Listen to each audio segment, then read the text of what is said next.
Welcome to the Rim Break Rodeo. We hope this video helps. Sign in with your Google account and confirm two-step verification is active before starting. This protects access and links personalized data. Open the Gemini app or go to Chat. Google. Calm and enable Gemini in Labs or Settings to access the latest features. Grant microphone permission so voice activation works, then set your preferred language and choose a voice profile. Pick concise phrases for replies. Check that device time and region are correct because voice models rely on locale. Save settings and optionally export a backup of preferences for quick. Turn on Hey Gemini voice activation in the app settings, and if prompted, train a short wake phrase so the system recognizes your speech pattern.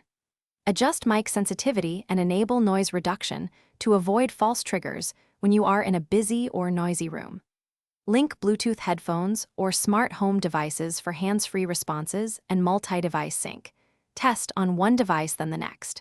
Set a maximum of 3 linked devices to keep latency low, and confirm each device shows as trusted in the device list.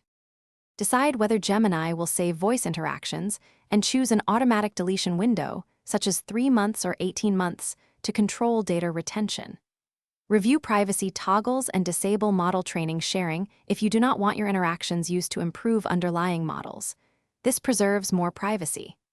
Run live tests by asking a short query, verify transcription accuracy and response timing, then tweak wake sensitivity, language, or voice settings based on results.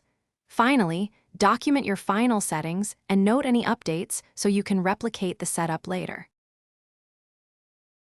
Thanks for watching. Consider subscribing if we helped you.